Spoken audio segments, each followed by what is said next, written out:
നമ്മൾ ഒന്ന് എഴുത്തുകാർ പല തരത്തിലുള്ള എഴുത്തുകാരുണ്ട്. ഒരു സബ്ജക്റ്റ് കിട്ടിയാൽ അതിൻ്റെ പിന്നാലെ സഞ്ചരിക്കുന്ന ആൾക്കാർ, വളരെ കാലമെടുത്തെഴുതുന്ന ആൾക്കാർ, അതിൽ വളരെ ഫിലോസഫിക്കലായിട്ടുള്ള ടോൺസിന് കൂടുതൽ ഇമ്പോർട്ടൻസ് കൊടുത്തുകൊണ്ട് അതിൻ്റെ തലങ്ങളെ നിരന്തരമായി വർദ്ധിപ്പിക്കാനും സമയമെടുത്ത് ചെയ്യുന്ന ആൾക്കാർ. ചില ആൾക്കാരെ സംബന്ധിച്ചിടത്തോളം പിന്നെ അവരുടെ വാസന എന്ന് പറയുന്നത് വളരെയേറെ ഐഡിയാസ് ഇങ്ങനെ വന്നുകൊണ്ടിരിക്കുന്ന ആൾക്കാരാണ്. അവരുടെ മെറ്റബോളിസം എന്ന് പറയുന്നത് ഡിഫറൻറ്റാ, എല്ലാ മനുഷ്യരുടെയും പോലുള്ള ഡിഫറൻറ്റാ. അവർക്ക് വളരെ വേഗത്തിൽ അവരുടെ ചോദനകൾ, അവരുടെ റൈറ്റിംഗ് ക്രാഫ്റ്റുകൾ, ഇതിനെല്ലാത്തിനും ആ ഒരു സ്പീഡും ഇതുണ്ടാവും. അപ്പം നമ്മുടെ മനുഷ്യൻ എന്നുള്ള രീതിയിൽ എന്നുള്ള പോലെ തന്നെ നമ്മുടെ റൈറ്റർ എന്നുള്ള രീതിയിൽ നമ്മുടെ പ്രകൃതത്തിനെ നമ്മൾ പഠിക്കണം. അപ്പം ഈ പ്രോസസ്സിൽ രസം ഉണ്ടായാൽ മാത്രമേ ആ എഴുതിയ ഒരു എൻ പ്രോഡക്റ്റിലും ആ രസം ഉണ്ടാകത്തുള്ളൂ.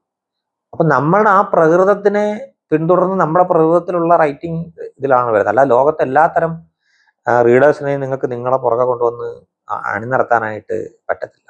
നിങ്ങളെ രീതി, നിങ്ങളുടെ രീതി എന്താണ് നിങ്ങളെ മനസ്സിലാക്കുക എന്നുള്ളതിൻ്റെ അകത്ത് ഉണ്ടെന്നാണ് എനിക്ക് തോന്നുന്നത്.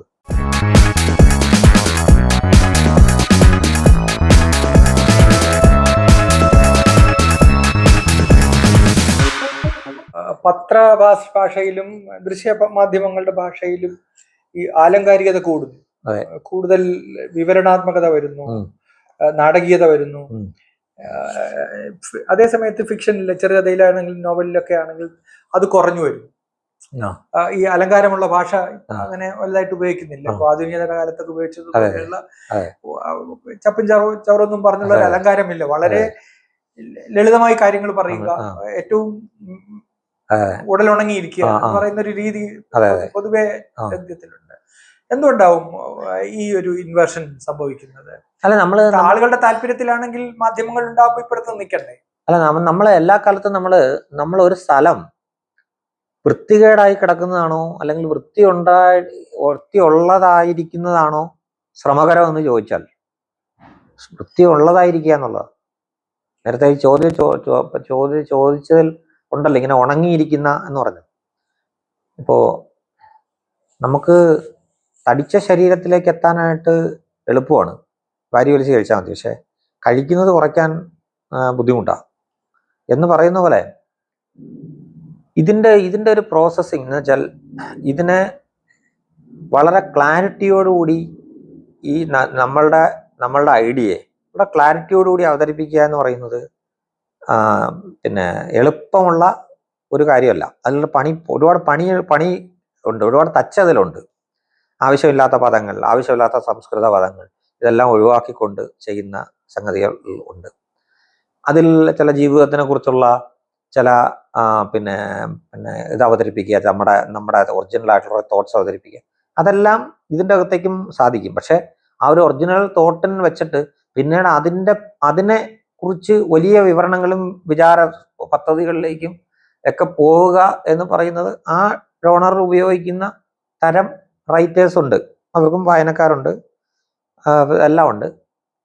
പക്ഷെ അത്ര കണ്ട് ക്ഷമ അല്ലെങ്കിൽ അത്ര കണ്ട് റീഡേഴ്സ് അതിനുവേണ്ടി തരത്തിൽ ഉൾക്കൊള്ളാൻ കഴിയുന്ന ആൾക്കാരാണ്. നമ്മളിപ്പം ഇന്ന് ഞാൻ എഴുതി വെച്ച ഒരു സാധനം 10 വർഷം കഴിഞ്ഞ് വായിക്കുന്ന ഒരാളിനെ സംബന്ധിച്ചിടത്തോളം ഞാൻ എഴുതി വെച്ച പല സാധനവും ഈ പറഞ്ഞ കണക്കുള്ള എൻ്റെ ഫിലോസഫിക്കൽ ധാരകളൊക്കെ അബ്സേർഡായിരിക്കുകയും വളരെ ഒബ്സലീറ്റായി മാറുകയും ചെയ്യുക എന്ന് പറയുന്നതിൻ്റെ അപകടം എൻ്റെ ജീവിതകാലത്ത് തന്നെ കാണുക എന്ന് പറയുന്നത് ഒരു ഇതാണ്. അപ്പം അതിൻ്റെ ഒരു യുക്തിയും കൂടെ ഉണ്ട്. ഞാൻ എൻ്റെ കാര്യങ്ങൾ മിനിമം ഭാഷയിൽ പറഞ്ഞ് അവതരിപ്പിച്ച് എൻ്റെ കഥ പറഞ്ഞ് പോയി വായനക്കാരൻ അതിൽ നിന്നുകൊണ്ട് അയാളുടെ ഭാവനയെ അയാളുടെ ഇതിനെ ഉപയോഗിച്ചുകൊണ്ട് ഇതിനെ പൂർണ്ണമാക്കുന്നതാണ് ഒരു മര്യാദ. ഇപ്പം നമ്മളിപ്പോൾ ഉദാഹരണം പറഞ്ഞാൽ ഇപ്പം നമ്മൾ അറിയാമല്ലോ, ചില ഇംഗ്ലീഷിൽ ചില വാചകങ്ങൾ അല്ലെങ്കിൽ ചില അക്ഷരങ്ങൾ ഉപേക്ഷിച്ചുകൊണ്ട് ഉള്ളൊരു നറേഷൻ നിങ്ങൾ എഴുതി കഴിഞ്ഞാൽ നമ്മൾ സുഖമായിട്ടത് വായിച്ച് പോകും.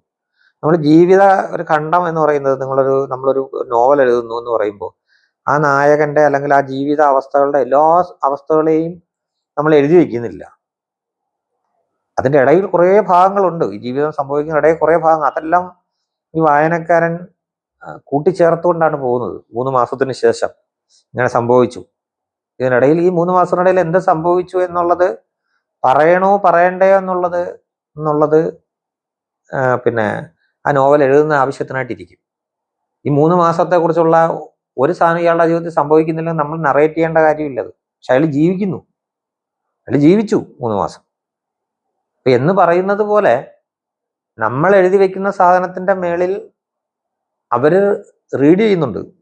നമ്മളെക്കാൾ ബുദ്ധിയുള്ള ആൾക്കാരാണ് വായിക്കുന്ന ആൾക്കാർ, ധാരണയുള്ള. നമുക്ക് എഴുതാനുള്ള പ്രക്രിയ, അതിൻ്റെ ഒരു രീതി മാത്രം നമുക്ക് കിട്ടിയിട്ടുണ്ടെന്നേ ഉള്ളൂ. വായിക്കുന്ന ആളെ സംബന്ധിച്ച് ഞാൻ എപ്പോഴും പറയാറുള്ളത് പോലെ നമ്മൾ എഴുതുന്ന സമയത്ത് അയാൾ നല്ല വായനക്കാരൻ വായിക്കുക. അപ്പം അയാളെ നമ്മൾ പറഞ്ഞ് ഫലിപ്പിക്കാൻ ശ്രമിച്ച് മണ്ടത്തരം പെടുന്നതിനേക്കാൾ നല്ലത് ഉള്ള കാര്യം ഞാൻ പറയാൻ ആഗ്രഹിക്കുന്ന സ്ഥലം ഇതാണ്. എൻ്റെ ഈ കഥയിലുള്ള ജീവിതാവസ്ഥ ഇതാണ്. അതിനകത്തുള്ള മിനിമം ഫിലോസഫി ഇതൊക്കെയാണ് അത് എന്നുള്ളത് പറയാം. അതിൽ നിങ്ങൾക്ക് വിയോജിക്കാം എന്നുള്ളൊരു എലിമെന്റും കൂടി ഇട്ടുകൊടുത്ത് മുമ്പോട്ട് പോകുന്നതാണ് ലിറ്ററേച്ചറിൻ്റെ എന്നുള്ളതാണ് നമ്മളിപ്പം ധരിച്ചു വച്ചിരിക്കുന്ന കുറേ കാര്യങ്ങൾ. അത് ശരിയും തെറ്റാവണമെന്നൊന്നുമില്ല. പക്ഷെ എന്നെ അത്ഭുതപ്പെടുത്തുന്ന കുറേ ജീവിതാവസ്ഥകൾ ആ പുതിയ സ്ഥാനത്തിൽ ഉണ്ടായിരുന്നു.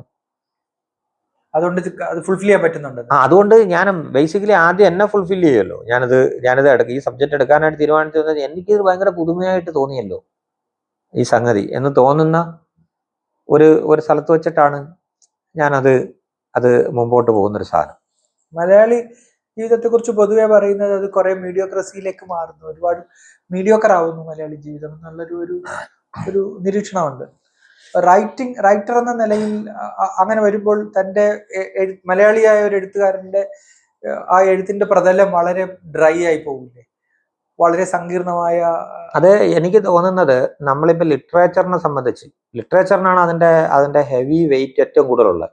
ലിറ്ററേച്ചറിനെ സംബന്ധിച്ചാണ് ഇതൊരു ഭയങ്കര ബുദ്ധിപരമായ ഒരു പ്രക്രിയയാണെന്നും വായിക്കുന്ന ഒരാളെന്ന് പറയുന്നത് നമ്മളൊരു പ്രത്യേകതയുള്ള മനുഷ്യനാണെന്നുള്ളതും, നിങ്ങൾ മറ്റുള്ള ആൾക്കാരെ പോലുള്ള ഒരു സാധാരണ മനുഷ്യനല്ല ഞാനെന്നുള്ളതും, അങ്ങനെയുള്ള ഞാനാണിത് കൈകാര്യം എടുക്കുന്നതെന്നുള്ളതും ഒക്കെയുള്ള ഒരു പരമ്പരാഗത രീതിയൊക്കെ കൊഴിയുകയാണെന്നാണ് എനിക്ക് മൊത്തത്തിൽ തോന്നുന്നൊരു പ്രധാന സാധനം. ഈ ചോദ്യം വളരെ പ്രസക്തമായ കാര്യമാണ്. കാരണം വെച്ചാൽ ലോകമെമ്പാടും ഒരു മീഡിയോക്കർ സംഗതിയിലേക്ക് മാറുകയാണോ എന്ന് പറയുന്നൊരു ഒരു സംഗതി എൻ്റെ അകത്തേക്കുണ്ട്. ഇപ്പം ലോക നേതാക്കന്മാർ പോലും ഏറ്റവും വലിയ മണ്ടത്തരങ്ങൾ വിളിച്ച് പറഞ്ഞുകൊണ്ടിരുന്നിട്ട് പക്ഷേ ആ മണ്ടത്തരത്തിനെ ഇഷ്ടപ്പെടുന്ന കുറെ ആൾക്കാരുണ്ട്. അയാളിലുള്ള ഏതോ ഒരു നിഷ്കളങ്കത, അയാളിലുള്ള ഒരു പൊട്ടത്തരം പിന്നെ എൻജോയ് ചെയ്യുകയും അതിലൂടെ അയാളുടെ രാജ്യ ഒരു മണ്ടത്തരത്തിലുള്ള കൺവേ ചെയ്യപ്പെടുന്ന ഒരു സാധനം. പിന്നെ വേറൊരു പ്രധാന സംഗതി എന്ന് വെച്ചാൽ ജീവിതം എല്ലാ കാലത്തും പിന്നെ ബേസിക്കലി ഒരു ഒഴിവ് സമയങ്ങളിൽ ആണ് മനുഷ്യൻ എൻജോയ് ചെയ്യുന്നൊരു സാധനം ഉണ്ടല്ലോ. വെറുതെ ഇരിക്കുകയും തമാശകൾ പറയുകയും ദൂഷണങ്ങൾ പറയുകയും അങ്ങനെയൊക്കെ പറയുന്നിരിക്കുന്നതിലാണ് ഒരാളിൻ്റെ ഏറ്റവും ഭയങ്കരമായ ഈ രസം പിടിക്കുന്ന സമയമുണ്ട്. ഏത് ബുദ്ധിജീവിയാണെങ്കിലും ഏത് സമയങ്ങളിലാണെങ്കിലും അയാൾ പെട്ടെന്ന് അലിഞ്ഞു പോകുന്നതും എല്ലാം ഈ പറയുന്ന കണക്കുള്ള ഈഗോ ഇല്ലാതെ അയാളുടെ 4 കൂട്ടുകാരുടെ മുമ്പിലാണ് എന്ന് നമ്മൾ പറയുന്നത് കണക്ക് അത് അയാൾ ആഗ്രഹിക്കുന്നു. അപ്പം നമ്മൾ അയാളുടെ നിഷ്കളങ്കതയെ കുത്തി പുറത്തിടാനായിട്ട് ആ കൃതിക്കോ അല്ലെങ്കിൽ ആ റൈറ്റിങ്ങിനോ എവിടെങ്കിലും വെച്ച് കഴിഞ്ഞാൽ അതിൽ ജെനുവിനായിട്ടൊരു എലിമെൻ്റ് ഉണ്ട്. ഞാൻ ഈ കാണുന്ന ഒരു കുന്തവും അല്ല, ഞാൻ ഒരു പിന്നെ ഇതായിട്ട് ഒരു ഭ്രൂണമായി ഇതായിട്ട് ജനിച്ച് ഇത് ചെയ്ത് വന്ന എല്ലാ സാധനങ്ങളെയും പോലെ ഉള്ള എന്തൊക്കെയോ ഇതെല്ലാം കാട്ടിക്കൂട്ടി നമ്മൾ ഉദ്യോഗസ്ഥനായി വരുന്ന ജീവിതത്തിൻ്റെ സംഗതിയിലേക്ക് ആയി ഇതെല്ലാം കഴിഞ്ഞ് പക്ഷെ യാത്ര എന്തുവാ ഒരേ തരത്തിലേക്ക് വന്ന് മറ്റെല്ലാ ജീവികളെ കണക്ക് നിന്ന് ചെയ്യുന്നു. ചില ബുദ്ധി വ്യായാമങ്ങളിൽ ഏർപ്പെടാനൊക്കെ ആയിട്ട് ഞാൻ ശ്രമിച്ചു. പക്ഷെ നമ്മൾ at the end of the day എപ്പോഴും എൻ്റെ ബുദ്ധി വ്യായാമങ്ങളിൽ ഞാൻ ഏർപ്പെട്ടിരിക്കുന്ന സമയങ്ങളിലല്ല, ഞാൻ ഏറ്റവും ലളിതമായി സമാധാനപരമായി ഇരിക്കുന്ന എൻ്റെ സമയങ്ങളാണ് എൻ്റെ ഏറ്റവും വലിയ ഓർമ്മകൾ. അതുകൊണ്ടാണ് നമ്മളെ ബാല്യകാലമാണ് ഏറ്റവും പിന്നെ ഇൻറ്റൻസ് ആയിട്ടുള്ള ഓർമ്മയായിട്ട് ഒരിക്കലും പിന്നെ മാറ്റിക്കളയാൻ പറ്റാതെ അല്ലെങ്കിൽ അഴിഞ്ഞു പോകാത്തൊരു സാധനമായിട്ട് അത് കിടക്കുന്നത് അതുകൊണ്ടാണ്. നിങ്ങൾ ഏറ്റവും നിങ്ങളുടെ സ്വാസ്ഥ്യ കാലങ്ങളിൽ ആണ് നിങ്ങൾ ഏറ്റവും നല്ല രസകരമായ നിങ്ങളെ കോൺസെൻട്രേറ്റഡ് ആയിട്ടുള്ള ഇരുന്നത്. അതുകൊണ്ടാണ് ഏത് അൽഷിമേഴ്സ് വന്നു കഴിഞ്ഞാലും ചെറുപ്രായത്തിലുള്ള സംഗതികളെ ഇളക്കി കാണിക്കാനായിട്ട് പറ്റത്തില്ല. പഴയതിനാണ് ഏറ്റവും സ്ട്രോങ്ങർ ആയിട്ടുള്ള തോട്ട്സ് എന്ന് പറയുന്നത് അതാണ്. അപ്പം അത് നമ്മളെപ്പോഴും ആലോചിക്കേണ്ട ഒരു സാധനമാണ്. ഈ എന്തുകൊണ്ട് ഈ നമ്മളീ പറഞ്ഞ കണക്കുള്ള പിൻകാലത്ത് നമ്മൾ ഈ ന്യൂറോൺസ് ഒക്കെ വീക്കാവുകയും നമ്മുടെ ചിന്താധാരകളൊക്കെ മാറുകയും ചെയ്യുമ്പോൾ എന്താണ് ആദ്യത്തെ തോട്ട്സിൽ ഈ അവിടെ അങ്ങനെ തന്നെ കിടക്കുന്നത്. അപ്പം എന്ന് നമ്മളൊക്കെ പറയുന്നത് പോലെ നമ്മൾ ഈ പറയുന്നുണ്ട് മീഡിയോക്കർ എന്ന് പറയുന്ന ഒരു സാധനം. ഇപ്പം സിനിമയിലും മറ്റു സാധനങ്ങളിലൊക്കെ ചിലപ്പോൾ പറയുന്നൊരു സാധനം ഉണ്ടെന്ന് വെച്ചാൽ ക്ലീശ ഉണ്ടാവണം. നിങ്ങൾ പുതിയ കുപ്പിയിൽ പഴയ വീഞ്ഞുകൾ കൊടുക്കുക എന്ന് പറഞ്ഞാൽ ആ പുതിയ കുപ്പിയുടെ ഭംഗി എന്നുള്ള, അതുകൊണ്ടാണല്ലോ ഈ പറഞ്ഞ കണക്കുള്ള എല്ലാം ആൽക്കഹോൾ ആണെങ്കിൽ നമ്മൾ ഏറ്റവും ഭയങ്കരമായ കുപ്പികളിലും അവർ തന്നെ ഡിസ്പ്ലേയിലും ഇതിൻ്റെ മാർക്കറ്റിങ്ങിലും ഒക്കെ ശ്രദ്ധിക്കുന്നത് എന്തുകൊണ്ടെന്ന് വെച്ചാൽ നമുക്ക് ഒരു മനുഷ്യൻ്റെ ജീവിതാവസ്ഥകളിൽ ഒരുപാട് ചേരുവകളോ മറ്റു സാധനങ്ങളോ ഒന്നുമില്ല. നമ്മൾ പ്രണയിച്ചിട്ടുണ്ടാവാം, പ്രണയഭംഗം വന്നിട്ടുണ്ടാകാം, നമ്മൾ പിന്നെ രഹസ്യാത്മകമായി പല സംഗതികൾ ഏർപ്പെട്ടിരുന്നിട്ടുണ്ടാകാം, നമ്മൾ പ്രകടമായി ചില നന്മകൾ ചെയ്യുന്നു. ഇങ്ങനെ ജീവിതത്തിനുള്ള കുറച്ചൊരു 10-20 ഷെയ്ഡുകൾ മാത്രമേ ഉള്ളൂ. അതിൽ നിന്ന് നമ്മൾ ഉണ്ടാക്കിയെടുക്കുന്ന ഒന്നിന്ന് ഈ പ്രൈമറി കളേഴ്സിൽ നിന്ന് നമ്മൾ ഉണ്ടാക്കിയെടുക്കുന്ന സെക്കൻഡറി കളേഴ്സ് എന്ന് പറഞ്ഞാൽ ഈ മിക്സിലാണ് ഈ സാധനം ഇരിക്കുന്നത്. അപ്പം മീഡിയോക്രസിറ്റി എന്ന് പറയുന്നതാണ് സത്യം പറഞ്ഞാൽ സത്യം. അതിൻ്റെ അകത്ത് നമ്മൾ ചേർക്കുന്ന ചെറിയ മാറ്റങ്ങളിലൂടെയാണ് ഈ നമ്മൾ ഈ പറയുന്ന കണക്കുള്ള ഈ വലിയ ഉദ്ബോധനമോ അല്ലെങ്കിൽ വലിയ ചിന്താ പദ്ധതികളോ ഈ സാധനങ്ങളോ ഒക്കെ വരുന്നത്. ഈ ചിന്താ പദ്ധതികൾ ചില മനുഷ്യരെ സംബന്ധിച്ച് ഒരു തമാശക്കകത്ത് പറയാം, ഒരു വരിയിൽ ചിലപ്പം പറയാം. ഒരു വരി നാട്ടിൻപുറത്തുകാരൻ്റെ ഒരു വരി തമാശയായിരിക്കാം. ചിലപ്പം ഈ ലോകപ്രശസ്തനായ ഒരു ഫിലോസഫറുടെ പിന്നെ ലോകപ്രശസ്തമായ ഒരു വലിയ 500 പേജുള്ള പുസ്തകം ഒരുത്തൻ്റെ ചായക്കടയിൽ എന്ന് പറയുന്ന ഒരു ഫിലോസഫി ആയിരിക്കും ഒരു പക്ഷെ. അയാൾ അവിടെ പക്ഷേ മീഡിയോക്കറാണെന്ന് നമുക്ക് തോന്നാം. അപ്പം അതുകൊണ്ട് നമ്മൾ മീഡിയോക്രസിറ്റിയെ അല്ലെങ്കിൽ മീഡിയോക്കറാവുന്നു എന്നുള്ളതിനെ നമ്മൾ ഇത് ചെയ്യേണ്ട കാര്യമില്ല. അതിൽ നിങ്ങൾ അപ്ലൈ ചെയ്യുന്ന, നമ്മൾ നേരത്തെ പറഞ്ഞ കണക്കല്ലേ, അതിൻ്റെ അകത്ത് നിങ്ങൾ അപ്ലൈ ചെയ്യുന്ന ഒരു മിക്സ് ഉണ്ടല്ലോ, ആ സാധനത്തിൻ്റെ അകത്തേക്കാണ് ഇതിരിക്കുന്നത്. അതിലുണ്ടാക്കുന്ന പുതുമ എങ്ങനെയാണ് എന്നുള്ളതാണ്. സിനിമയുടെ എഴുത്ത് കാര്യമൊന്നും പറഞ്ഞില്ല. സിനിമ എന്ന് പറയുന്ന ഒരു സംഗതി എന്ന് വെച്ചാൽ നമ്മൾ ഈ പറഞ്ഞ കണക്ക് നേരത്തെ പറഞ്ഞ കണക്കായി നമ്മൾ അതിൻ്റെ അകത്തുനിന്ന് ഒരു പുതുമയുള്ള ഒരു തോട്ടാണ് സാധാരണ ഗതിയിൽ ഈ സിനിമ ചെയ്യുന്ന ആൾക്കാർക്ക് വേണ്ട ഒരു എലിമെന്റ്. അതിനകത്തിപ്പോ ഈ എഴുത്തിൽ നിങ്ങൾ തന്നെ രാജാവ്, വേറെ ആരും ഇടപെടുന്നില്ല. അവസാനം പ്രിന്റിന് കൊടുക്കുന്ന കാര്യത്തിൽ ഇടപെടുന്നു, മറ്റൊരു ടീമാണ് ചെയ്യുന്നത്. അപ്പോ ഒരുപക്ഷെ ഇതിന്റെ ഇനിഷ്യലി ആലോചിച്ച പല കാര്യങ്ങളും അവസാനം വരെ കൊണ്ടുപോകാൻ പറ്റാതെ മാറിപ്പോവാ. അപ്പൊ അത് റൈറ്റർ എന്ന നിലയിൽ അതിന് എന്ത് അതിന്റെ പ്രധാന സംഗതി എന്ന് വെച്ചാൽ അതിന്റെ ഒരു നമ്മുടെ ഈ പറഞ്ഞ കണക്കുള്ള ഈ ടൂളിനെ കൈകാര്യം ചെയ്യുന്നത്, ഇതിനൊരു ദൃശ്യ ഭാഷയിലേക്ക് കൊണ്ടുവരുന്നതിൽ റൈറ്റർക്ക് പരിമിതി ഉണ്ടല്ലോ. അയാൾ ഇതിന്റെ ഭാഷ മാത്രമേ കൊടുക്കുന്നുള്ളൂ, അതിന്റെ ബാക്ക്ഗ്രൗണ്ട് ഇന്നതൊക്കെയാണ് എന്ന് മാത്രം ബോധ്യമുണ്ട്. തിരക്കഥ എഴുതുമ്പോൾ നമുക്ക് പക്ഷെ ഒരു കാര്യമുള്ളതെന്ന് വെച്ചാല് നിങ്ങളാണ് ആ കൃതി അല്ലെങ്കിൽ ആ കഥ, അതിൻ്റെ വൈകാരികത ഇതെല്ലാം ഉണ്ടാക്കിയെടുത്ത ആളെന്ന് പറയുന്നത് അതിൻ്റെ റൈറ്ററാണ്. അത് കണ്ടിട്ടാണ് ഒരു സംവിധായകനോ ഒരു പ്രൊഡക്ഷൻ കമ്പനിയോ ആരെങ്കിലും ഒരാൾ അയാളെ സമീപിക്കുന്നത്. ഓക്കെ, ചിലപ്പോൾ ഒരു പുസ്തകം വായിച്ചതാവാം, അല്ലെങ്കിൽ അയാൾ വന്ന് വേറൊരാളുടെ കൈ കഥ പറഞ്ഞു കൊടുത്തിട്ട് വെച്ചാൽ സാഹിത്യത്തിൽ അല്ലാത്ത ആൾ ഒരു എഴുത്തുകാരന് കഥ പറഞ്ഞൊക്കെയാണ്. അപ്പം അതിലൊരു പോയിന്റ് ഉണ്ടല്ലോ, ഒരു ലൈഫ് അതിലുണ്ടല്ലോ, ഒരു നാടകീയതയുമായ 2 മണിക്കൂറോളം ഒരാളിനെ കാഴ്ചയിലേക്ക് ഒരു തിയേറ്ററിൽ ഇരുത്താനായിട്ടുള്ളൊരു എലിമെന്റ് അതിൻ്റെ അകത്തുണ്ടല്ലോ എന്ന് തോന്നുന്ന ഒരംശമാണ് ത്തിലാണ് ഇത് തുടങ്ങുന്നത്. അപ്പോൾ അതെല്ലാം ഉൾക്കൊണ്ട ആളാരാണ്? ഈ റൈറ്ററാണ്. അയാളെ ഒഴിവാക്കിക്കൊണ്ട് ഈ സംവിധായകന് ഈ ഫസ്റ്റ് ഡ്രാഫ്റ്റ് എഴുതി വാങ്ങിച്ചുകൊണ്ട് നിസ്സാരമായിട്ട് അയാളെ ഒഴിവാക്കിക്കൊണ്ട് ഈ പറയുന്ന പോലെ ആർക്ക് വേണമെങ്കിലും കഥയിൽ കോൺട്രിബ്യൂട്ട് ചെയ്യാം. അതിലേ പോയവർക്കും ഇതിലേ പോയവർക്കും ഒക്കെ ഈ കഥയെക്കുറിച്ച് അഭിപ്രായങ്ങൾ പറയുകയൊക്കെ ചെയ്യാം. പക്ഷേ അതിൻ്റെ ഒരു സൂക്ഷ്മതയും അതിൻ്റെ ഒരു ധാരയും അതിൻ്റെ ഒരു ആ കഥയുടെ ഒരു ചെറിയ ആ കഥാപാത്രങ്ങളുടെ ഇമയനക്കം പോലും ഉൾക്കൊണ്ടിട്ടുള്ള ഒരാൾ ഈ കഥാകൃത്താണ്. അയാളെ കൂടെ ചേർത്ത് നിർത്തി അയാളെ ഉപയോഗിക്കുക എന്ന് പറയുന്നത് സംവിധായകന്റെ കലയാണ്. അല്ലാതെ ഇപ്പം ഈ ടെക്സ്റ്റ് ഈ ടെക്സ്റ്റ് നമുക്ക് തരുമോ? ഓക്കെ, ടെക്സ്റ്റ് നമ്മൾ കൊടുക്കുന്നു, ഈ പുസ്തകം നമ്മൾ എഴുതാനായിട്ട് കൊടുക്കും. അതല്ല, ഇതിന്റെ സംഭാഷണം കൂടെ എഴുതരണം, അല്ലെങ്കിൽ സ്ക്രിപ്റ്റും കൂടെ എഴുതരണം. ഓക്കെ, നമ്മളൊരു ഡ്രാഫ്റ്റും കൂടെ എഴുതി കൊടുക്കുന്നു. ഓക്കെ, ഇനി ഞങ്ങൾ നോക്കൊള്ളാം. ഓക്കെ, മതി. പക്ഷെ ചില ആൾക്കാരാണെങ്കിൽ അങ്ങനല്ല. ഇതിലെ ഒരു വരി പോലും താങ്കൾ തന്നെ ഇത് തരണം. അതിൽ വേറൊരാൾ അതിൽ കൈവച്ച് കഴിഞ്ഞാൽ അതിൻ്റെ ഒരു സാങ്ക്ടിറ്റി പോകും. ഓക്കെ, നമുക്ക് കോൺട്രിബ്യൂട്ട് ചെയ്യാൻ ആളുണ്ട്, ക്യാമറാമാനുണ്ട്, മറ്റേ സാധനമുണ്ട്. അതല്ല നമുക്ക് ഈ രീതിയിൽ അതിനകത്ത് മാറ്റിയെടുത്തൂടെ. പക്ഷെ ചെയ്യുന്ന പ്രോസസ്സ് നിങ്ങൾ തന്നെ ചെയ്യണം, അല്ലെങ്കിൽ എൻ്റെ ആത്മാവ് മാറിപ്പോകും എന്ന് ശടിക്കുന്നവരുണ്ട്.